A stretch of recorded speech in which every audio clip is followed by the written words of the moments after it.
እንዴ አንተ ቀበቶውን መልሽልኝ። አልመልስልህም። ያንቺ የሚስትነት መፍት የት ድረስ እንደሆነ እንዳትረሽ። የት ድረስ ነው እባክህ? መጠጥ እንዳልጠጣ መከልከልሽ መፍትሽ ነው። የገዛ አባቴን ግን መግረፍ መፍቴ ነው። መጠጥ አቁም ስለ ሰማኝ አትመስልም? ደግሞ በሰከርክ ቁጥር አባት ላይ ቀበቶ መፍታት ሊገባኝ አልቻለም። አዩ የኔ ልጅ እኔ ይገባኛል። አየሽ አይደል? ምክንያቴ ይገባዋል።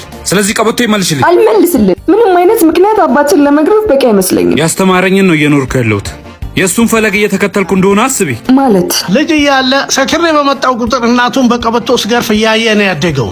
እኔ በቀልን እንጂ ፍቅርን አላወረስኩትም። ቢሆንም የሚያደርገው ነገር ምንም ልክ አይደለም። የእናቴን እንባ በበቀሌ ማደስ፣ የህመሟን ጥግ እንዲሰማው ማድረግስ ልክ ነው። ቀበቶ መልሽለት። እየመታኝ አይደለም፣ የዘራሁትን እያጨደ ነው። አርግዣለሁ።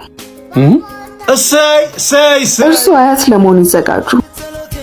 እኔስ አንተ ሲያድግ ቀበቶ ማውለቅን በሚወርሰው ልጅህ ለመገረፍ ተዘጋጅ።